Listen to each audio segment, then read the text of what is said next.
Hello and welcome to the Living Legacy series from Of the I Sing American Heritage Through Song. I am Audrey Johnson, founder and soloist of the I Sing, and I'm so excited to welcome you today for another exciting episode of this series. The mission of the I Sing is to bring American heritage to life through music. And a cornerstone of this mission is the support and championing of contemporary American composers because they are the living legacy of our nation's musical heritage and culture. I especially love featuring their settings of American poetry because this brings our nation's treasury of literature to the forefront as well.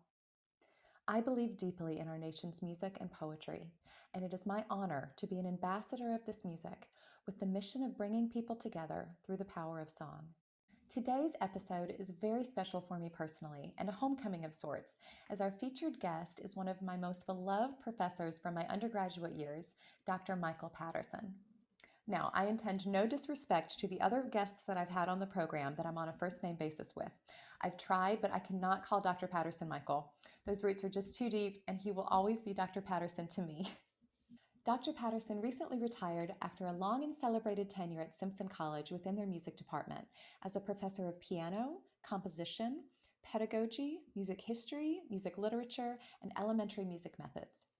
As a composer, Dr. Patterson is still sought after and has written many compositions, including choral works, solo songs, and works for saxophone, in addition to two children's operas that he has written for the Des Moines Metro Opera that were featured by their touring ensemble, Opera Iowa.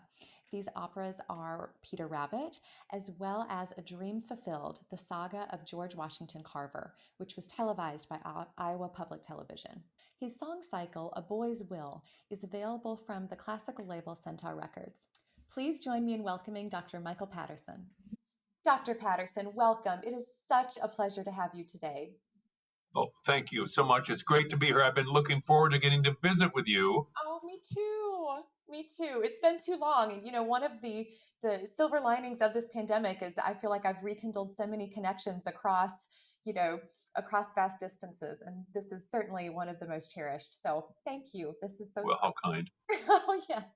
Well, we go way back, you and I, and That is right.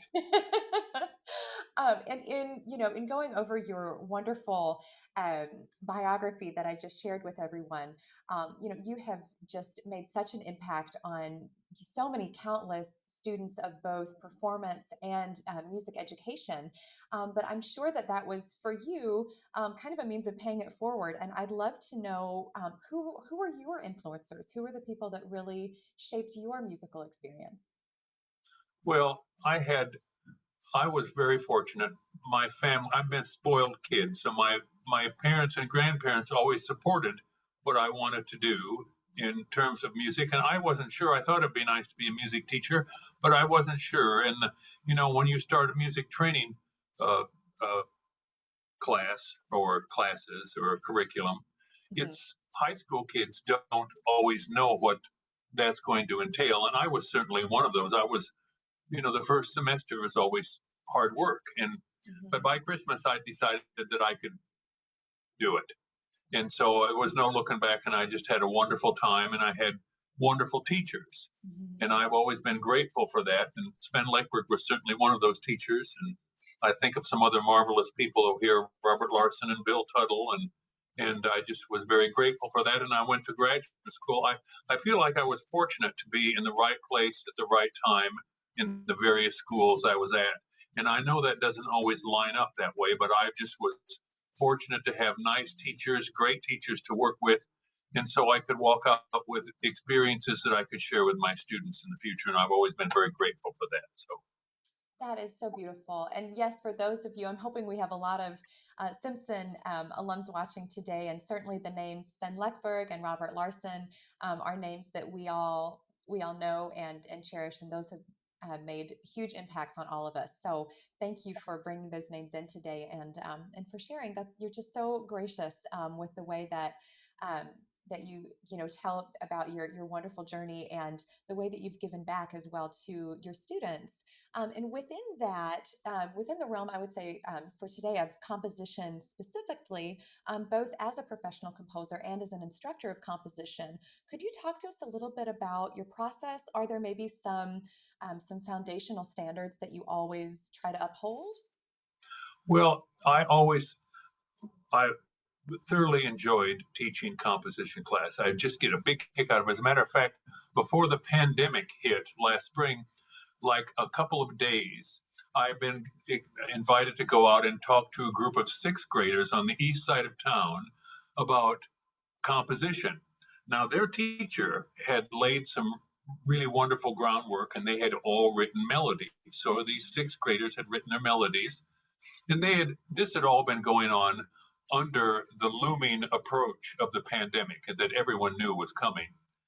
And so I was fortunate, just like a couple of days before that all the lockdown occurred, that I was able to go out and visit with those sixth graders about writing music. And I think they thought that was probably a little on the surreal side Mhm. because people have not really discussed composition as a real thing to them. Mhm. And especially with a looming lockdown coming too, I thought the kids were very resilient and interested. And so I looked at their pieces and we listened to them, and I spoke about each one of them and talked about attributes in their melodies. I listened to about 10, played about 10 of them on the piano. And so there was a parent there that was thrilled that their student's piece had been played and that there were, positive things said. So I think that's the most important thing, is that every student is different. Mhm. And I think it's a mistake if a composition teacher sets out to try and make everyone the same person, Mhm. especially try and replicate themselves, which would be just the worst thing imaginable. Sure. So I think that all students are different and they all have different voices. Mhm. And I think that working towards that is the most interesting thing to me, as I work with each of these students, find out what their attributes are and run with their strengths, and other things come along for the ride. So that's given me great joy. And in terms of, I do have a textbook that I used to use with the kids all the time. It's a wonderful textbook by Reginald Smith Brindle, a British name, and it's musical composition. There's not many really wonderful music composition texts, and this is a very brief one. And he has a good sense of humor. The chapters are short, attributes that the students rather enjoy.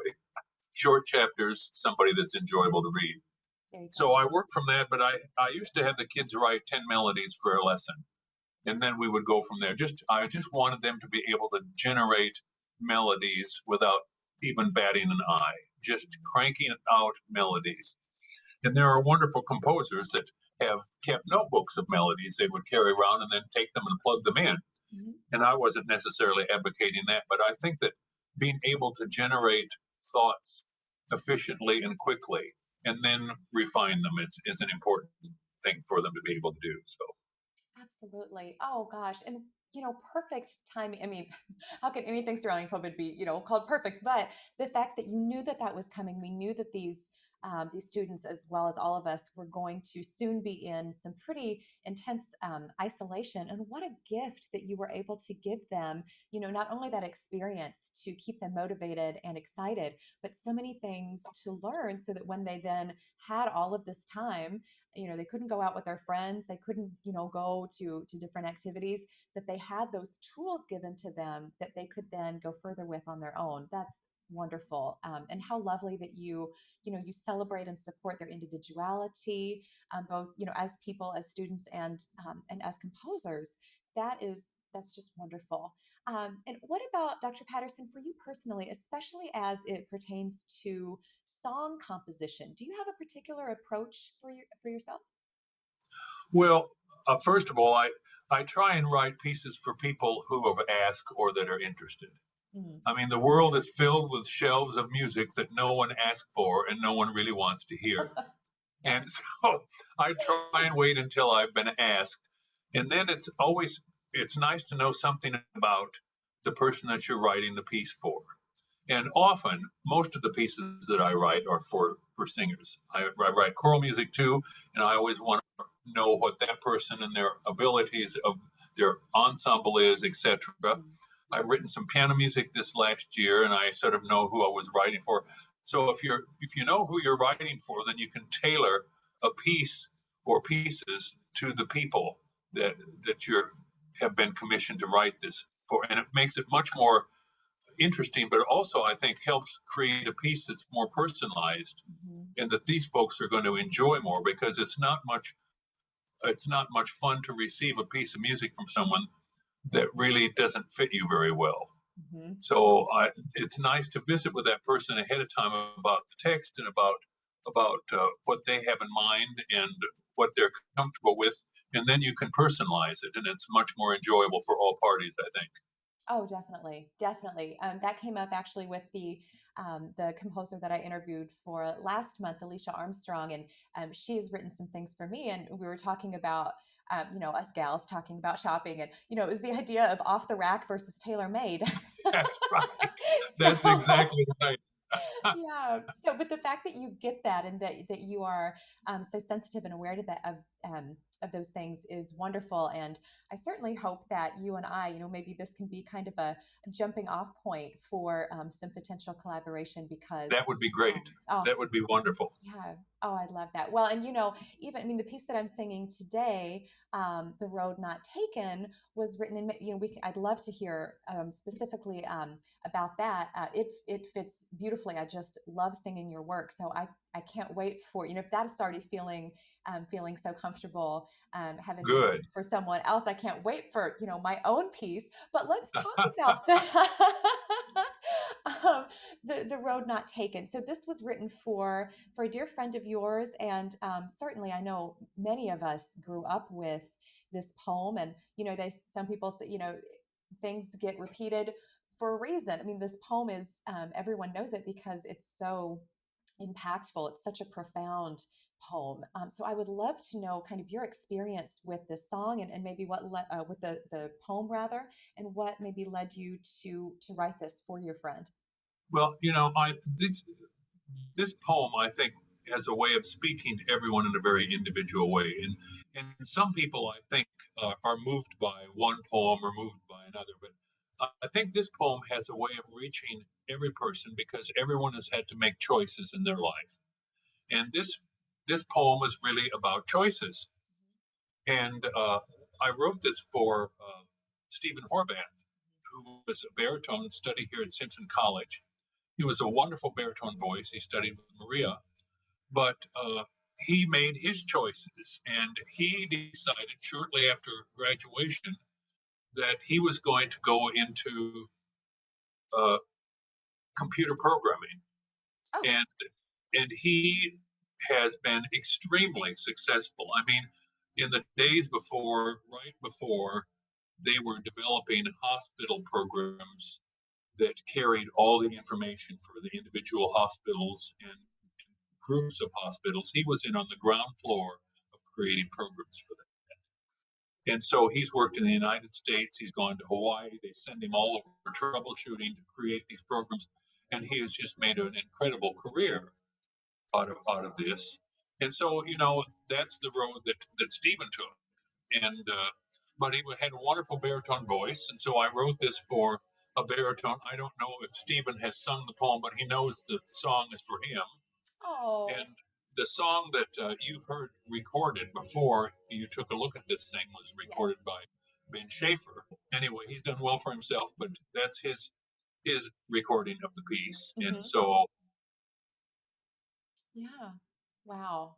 Oh, that's beautiful. And yes, I mean, look at those two paths that those two gentlemen have chosen, but yep, equally exciting, equally beautiful. And you're absolutely right about the way that poem, there's so many different things in it. And I think you're absolutely right that it's so engaging to just about everyone, even though maybe one part of it is what catches one person and what a different part of it catches right. another. But it's so all encompassing of the human experience that I think you can't help but be impacted by it. And with that being said, Dr. Patterson, before I sing this song for everyone, I would love for you to share the poem with us. Oh, sure, I'd be glad to do that. Okay.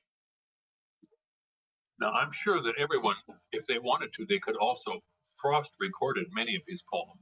He probably recorded this. So if they don't like the way that I read it, they can always Frost. Okay.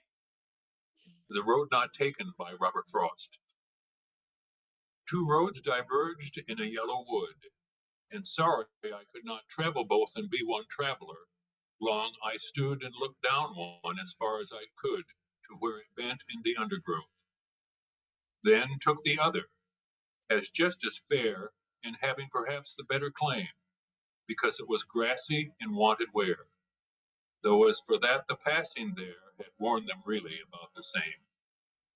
And both that morning equally lay, and leaves no step had trodden black. Oh, I kept the first for another day, yet knowing how way leads on to way, I doubted if I should ever come back. I shall be telling this with a sigh somewhere, ages and ages hence. Two roads diverged in a wood, and I took the one less traveled by, and that has made all the difference. It's a fantastic poem. It's beautiful, and you orate that so beautifully. That's wonderful. Thank Oh, you for thank you. sharing that. Thank you. Oh gosh, absolutely. And now I am just delighted to share this song with all of you.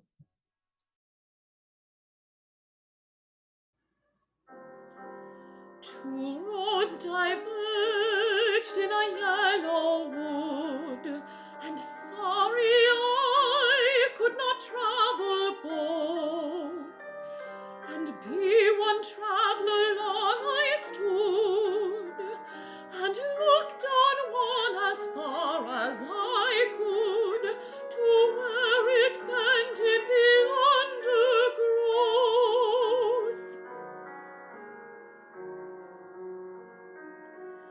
Then took the other just as fair, and yes, perhaps the better claim, for it was grassy, needing a wear, though as for that the passing there had worn them just about the same.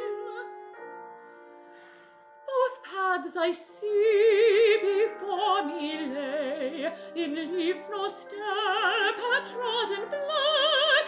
I kept the first for another day, yet knowing way leads on to way, I doubted if I'd e'er come back.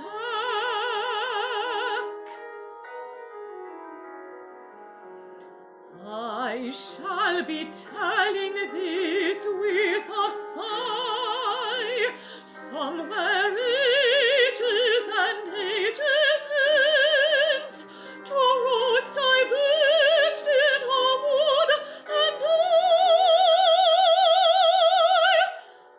I took the one less traveled by.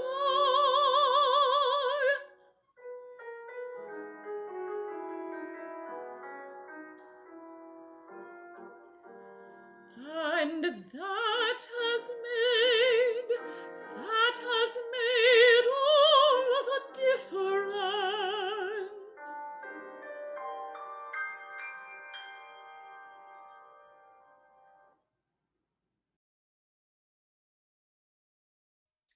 Dr. Patterson, singing your music really brings me back to such a special time in my life. So thank you so much again for letting me share this.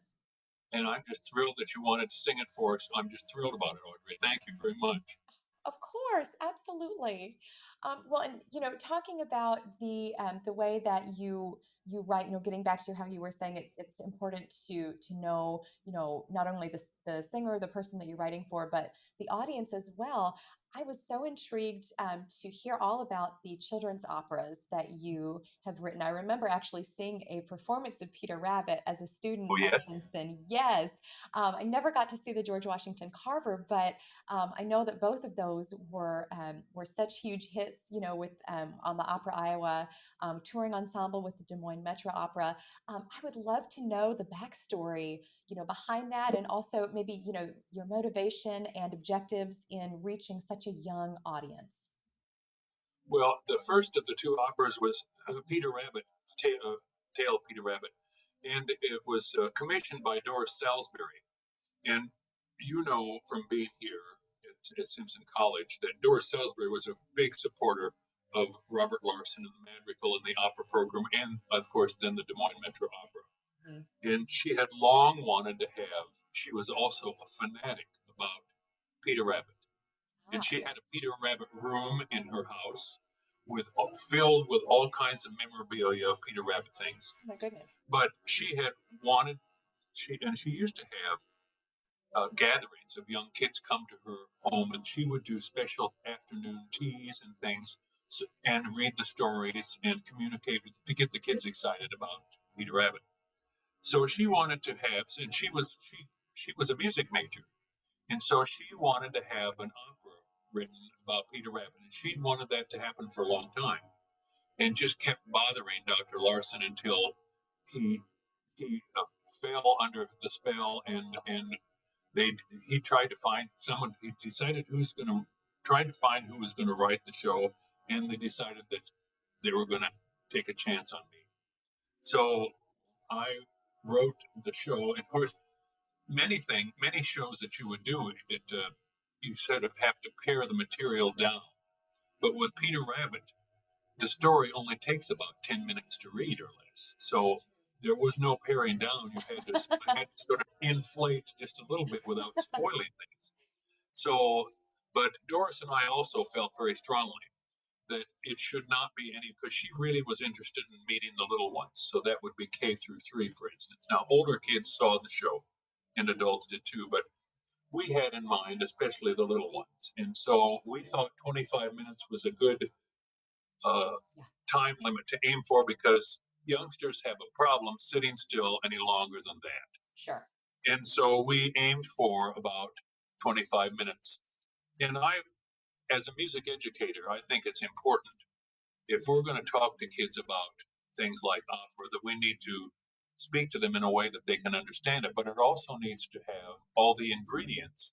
So when it's over with, they understand what an aria is, a duet is, a trio is, an ensemble is. They have, because they've listened to it and experienced it, and because it came out in the workshops that the kids and the pre-published materials that were sent out, so that they had the information, and then they were able to plug it in with the show that they heard itself, and then they would have a better understanding.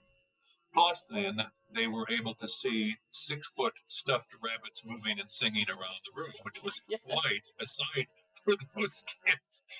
When Peter Rabbit, who was very ambulatory, and the costumes we had built, the ladies from Ottumwa, they were just Westendorfs. They were fantastic costumes, and it just was delightful. And Steve McLean did a beautiful set. So it was a really quite an exciting day for the children to, you have to imagine yourself as 3.5 foot tall, looking up these big rabbits and birds that were around you during the show. Yeah. So it was a great joy, and to see so many kids, I think 60,000 kids saw that. It toured, and for 2 years, and so I was very grateful for that. And the cast was just dear, and they had prepared themselves to go out and be very effective educators with the children. So people just had a nice time with it. It was delightful. So. Oh, well, that is so beautiful. Thank you for sharing that. You bet. Yes. And, talking about being educators to the children, being music educators to children, and thinking also of the special components that you brought to Simpson. You worked with a lot of us performance majors, but of course you are also equally beloved within the music education sector of the music department at Simpson. So in thinking of you as, a shaper of not only young musicians, but musicians aspiring to also go out and share and teach young ones, what would be some of your perspectives that you could impart in terms of your belief in the importance of music in shaping a young person? Well, I've been blessed in my career. I've gotten to work I taught for 7 years in the public schools, and I worked essentially with K-12. I didn't have the junior high kids every day, but I had kindergartners through high school. And then, of course, I taught in college for 33 years here in Hayes and also in the University of Oklahoma. Oh, And I also then taught an elder hostel class for 30 years. And so I find that working with students, the similarities for students of all ages far outweigh the differences. mhm. And my work with the public school children, the elementary children, made me think in a different way, I think, when I worked with older students than if I had not gotten a chance to teach those kids. So the similarities, I decided that some of the same things that I worked with my elementary children, I needed to be thinking about when I work with my college students as well. Oh, You know, college students, usually people think, well, they've come after 12 years in public school and they're starting. Well, when people come to be music majors, most of them have not had academic classes in music at all. mhm. So you're starting with people who have experienced choir and band and have sung solos, but most of them have not taken very many academic Yeah, classes in music. And so organization and thinking in ways of how little kids who are also getting started in music made me think in a different way when I worked with students. So I tried to be conscious of that when I was preparing lesson plans and when I was, etc. And mhm. also it made me conscious before I even arrived here. I thought the college needed a music ed workshop series, and so that's one of the first things that I did. And so for 24 years, we had two music ed workshops per year, and specialists from around the company came, or around the country came, and it gave students a chance to listen to somebody besides myself, so they could either reinforce or say something different than I did. So Mhm. I found that was an important component to what we were doing here with music education, and I still feel very strongly about it. So That's anyway, I just think that uh, music education allows students to think in different ways, and we all learn in different ways. And we know that some people have brains that process music very easily, and other people have to work a little bit harder about it. mhm. Conversely, there are music students who are more successful working with music than they might be with other subject areas. Mhm. I think that music is essentially another language, and our brain thinks that way. And so anything that we can do with music is bound to reinforce what we're doing in other aspects of our education.